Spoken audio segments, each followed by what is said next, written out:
Occasionally, when I show the grass stitcher, people tell me they've seen something like this before. I immediately explain to them what you've seen are garden cultivators. Then after I describe the difference, they quickly understand what it really is and that it's not your everyday cultivator.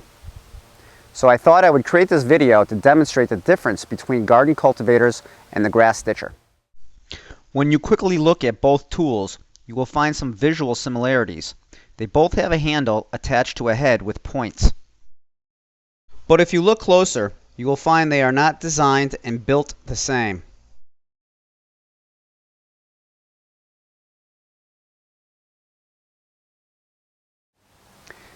A garden cultivator loosens the surface of the soil, while the grass stitcher creates unique perforations ideal for seed growth.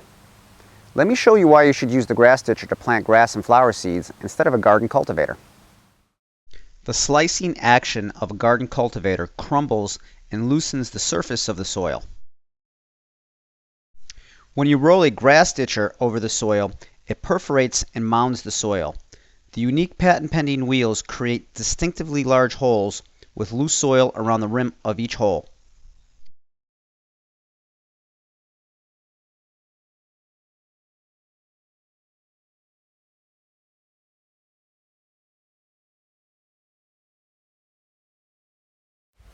The difference is significant when planting seed. Seed that has enough soil surrounding it and is planted at the proper depth will have a much higher survival rate. Here you can see the perforations made by the grass stitcher. Notice the wide holes with plenty of loose soil. All you need to do is broadcast seed by hand over the perforations. Then, when water is applied, the soil is washed into the holes covering the seed. Notice that only the seeds within the holes survive. This is because the seed is protected and kept moist by the depth and quantity of the soil surrounding the seed. The effect of this gives the appearance of a stitched pattern, which is why it's called the grass stitcher. The grass plants will then expand and multiply, and in a short time will knit together and fill the area. Here is another example of a lawn repair with a stitched appearance. The seeds germinated perfectly within the perforations made by the grass stitcher. Then, over time, the stitching knits together for another flawless repair that only the grass stitcher can produce.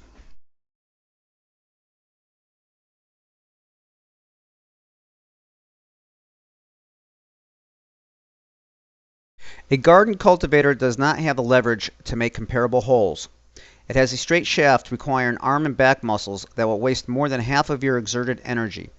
Because of this inefficiency, in a short time, you will find that your arm and back will become very sore and could result in possible injury.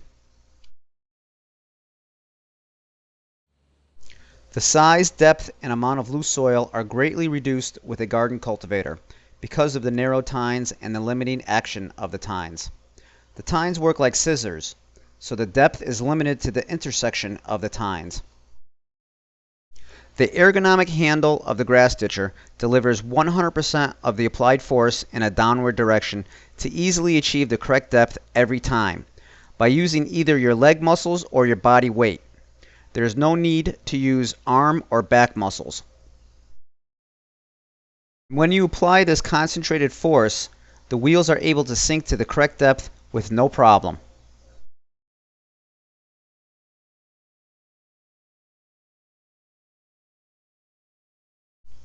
The unique holes are made because the long angled spike penetrates at a sideways angle, plowing and loosening the soil upward. The small support arm causes the soil to mound around each perforation. It also spreads the opening of the perforation wider so the seed could easily find its way in. As you can see, the grass stitcher is no garden cultivator. A tremendous amount of thought, engineering, and experimenting has gone into devising a tool that is ideal for planting seed. So the next time you're faced with the task of repairing bare spots in your lawn, make your life easy and choose the right tool for the job, the grass stitcher. The world's first and only hand tool for fast, effective lawn repairs.